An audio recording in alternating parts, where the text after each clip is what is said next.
Another swing and a miss for our beloved Jim Kimmel.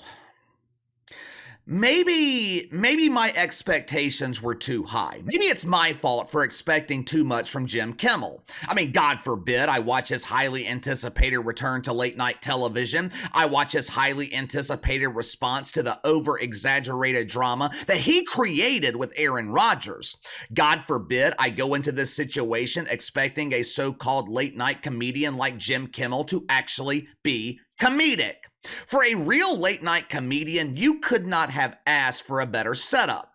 This is what comedians live for. The entire country is watching. You've got a comedic beef with the highest profile player in the NFL. He is stepping into your world. It's not like Jim Kimmel is stepping onto the football field and trying to outduel Aaron Rodgers. Aaron Rodgers stepped into your world. You're supposed to dominate him. You were given the added advantage of having an entire week to prepare your material. And this is what you came up with? You have a team of highly paid writers. You're a veteran in late night television. And this is what you came up with? I'm a no-talent doofus, and the comedy on this channel is better than what I saw last night from Jim Kimmel. I went into this with an open mind. I mean, I don't have a cat in this fight. I know we joke a lot about Jim Kimmel here on the channel, but I was willing to give him a chance. And what did he deliver? He delivered the woke specialty, a polished turd. 7 minutes, a 7-minute monologue without a single comedic joke. Now, sure, the studio audience, they were offering their fake laughter.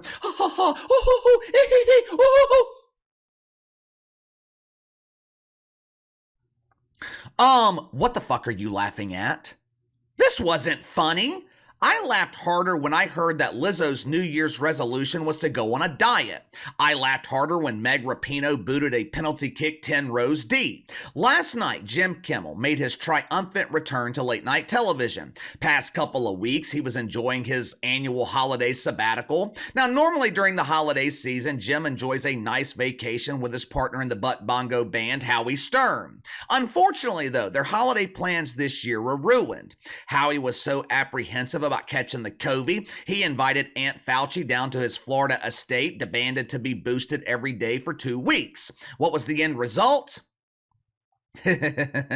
Howie came down with a bad case of the Fauci hangover. But anyway, Jimmy the Kimmel returns last night. The first thing that he addresses on the show was this situation with Aaron Rodgers.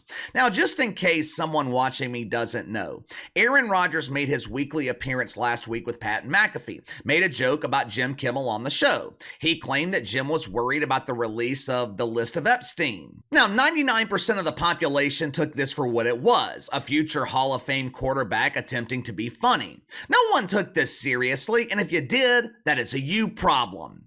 I guess I should say normal people didn't take this seriously from Aaron Rodgers, but Jim pretended like this was an act of war. This joke by Aaron Rodgers, it triggered feelings of pain and agony inside the emotional Jim. This has been so traumatic for my family. My wife is looking at me differently. Yeah, my guess is she expected you to take this like a man. For 7 minutes last night, Jim Kimmel delivered a painfully boring soliloquy. I will give him a little bit of credit. I mean, this wasn't as bad as Joey Coy's monologue from the Golden Globes the night before, but that's like saying that the grilled wiener isn't as bad as the raw wiener. I'd rather have neither. I put together a couple of minutes of Jim's greatest attempts at comedy last night. This was his response to Aaron Rodgers. This was the best that he could come up with, even though he had an added week to come up with it. Watch it for yourself. I suggested that if Aaron wanted to make false and very damaging statements like that we should do it in court so he could share his proof with like a judge. Because, you know, when you hear a guy who won a Super Bowl and did all the State Farm commercials say something like this, a lot of people believe it. And I know this because I hear from these people often. My wife hears from them. This is how these nuts do it now. You don't like Trump, you're a pedophile. It's their go-to move. I'm not one of those people who thinks athletes and members of the sports media should stick to talking about sports. I think Aaron Rodgers has the right to express any opinion he wants to, but saying someone is a pedophile is not an opinion. And as far as the, well, you say things about people all the time argument goes, yes, I do. It's not the same. It's not even close to the same. We say a lot of things on this show. We don't make up lies. In fact, we have a team of people who work very hard to sift through facts and reputable sources before I make a joke. And that's an important distinction. A joke about someone, even when that someone is Donald Trump, even a person who lies from the minute he wakes up until the minute he's smearing orange makeup on his My Pillow at night, even he deserves that consideration. And we give it to him because the truth still matters. And when I do get something wrong, I apologize for it, which is what Aaron Rodgers should do, which is what a decent person would do, but I bet he won't. I hope the many, many decent people out there who vote conservative or whatever you want to call what goes on now, I don't see anything conservative about any of it, but to those of you who are part of that, I want to say this, and I hope you'll listen and give it a little bit of consideration. If you are a member of a group that think it's okay to randomly call someone a child molester because you don't like what that person has to say, maybe you should rethink being a part of that group. Normally, I would do my fake laughing bit here, then dramatically stare at the camera, but this monologue was so severely lacking in comedy, I can't even give it the respect of the fake laugh. Where do we even begin here? Let's start with this claim from Jim Kimmel that people actually believed Aaron Rodgers. Who? I kept waiting and waiting for Jim to provide evidence of this claim. You heard in the clip, Jimmy Kimmel claimed that he has been exposed to these people. Where are they? If they were on social media, where are the screenshots of their tweets? You mean to tell me you could not find one example of someone taking Aaron Rodgers seriously? My favorite part of the lecture was the claim that the go-to move for conservatives is to label their political enemies as pedophiles. You know, I have never thought that about Jim Kimmel. I mean, Jim is a lot of things. He's an embarrassing failure in late night television. He's an unfunny comedian. He's sensitive. He's emotional. He can be hypocritical. The one thing I have never believed about Jim Kimmel is he's a pedophile. I didn't believe it when Aaron Rodgers joked about it, and I don't believe it now. But I thought it was hypocritical that Jim Kimmel was complaining about labels, considering the fact that his fellow deacons at Woke United Methodist, they are obsessed with labels. If you're one of those crazy people who believe that men should not be allowed to compete in the female division in sports, what do they label you? Transphobic. If you're one of those people who doesn't agree with late-term abortions, what do they label you? Religious fanatic. If you're one of those people who doesn't agree with the organization Black Lives Matter, you're a white Christian nationalist. Over the last few weeks, how many times have we seen the mainstream media compare Donald Trump to Adolf Hitler? The shitfucks are obsessed with labels until the labels are turned on them. Jim Kimmel also claimed that Aaron Rodgers has the right to speak his mind. Now, of course, as soon as Aaron Rodgers speaks his mind, Jim threatens him with a lawsuit. He also insinuated that Aaron Rodgers making jokes is different than Jim Kimmel making jokes. Why? Because our jokes are rooted in fact. We are well educated and well researched. Oh, yeah? What about all those jokes about Donald Trump and Russian collusion? Were those jokes factual? Because if I remember correctly, wasn't that story proven to be false? Towards the end of the clip, Jim Kimmel lectured conservatives about labeling people while demanding that Aaron Rodgers apologize to him. Apologize?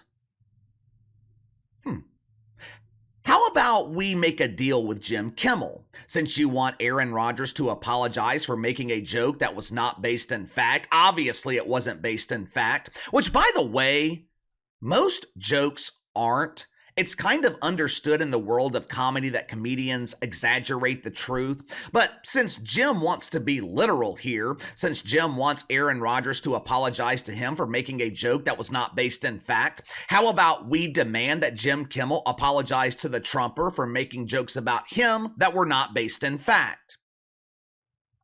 I mean, it seems fair to me. Now, of course, I would rather see neither one of them apologize. I don't want to see Aaron Rodgers apologize for making jokes. I don't want to see Jim Kimmel apologize for making jokes about the Trumper. What I would like to see from Jim Kimmel is for him to write something that actually makes me laugh. But since Jim Kimmel considers himself to be so eloquent now, since Jim considers himself to be sophisticated, I am a serious late night comedian. Yes, we make jokes, but we never cross the line.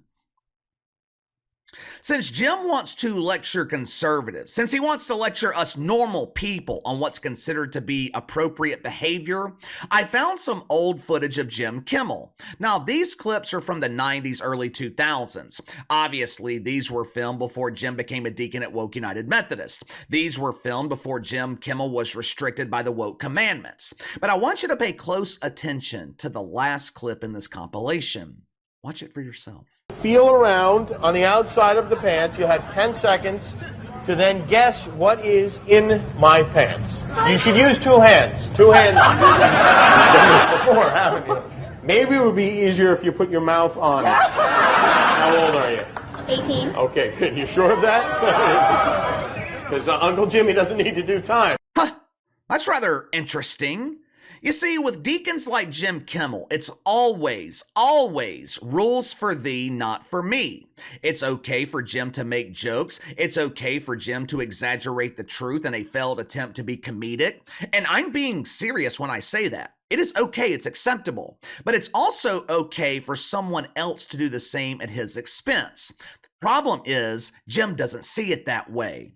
No one took Aaron Rodgers seriously. No one believes that about Jim Kimmel. Matter of fact, if Jim Kimmel had just left it alone, if he had said nothing about it, no one would have noticed. Hell, Pat McAfee barely has an audience on television. Were you watching the Pat McAfee show last Tuesday? I know I wasn't. If Jim Kimmel had never made this into a big deal, it would have never been a big deal. But since he did, the least you could have done is make it entertaining. Damn, dude, you were given the perfect setup, a comedian's dream. You're going one-on-one with a football player. You were given a full week to prepare, and you come out and you delivered exactly what we expected, a polished turd. This is a microcosm of why late night television is struggling. This is the reason profits, revenue have drastically declined in the last 5, 6, 7 years.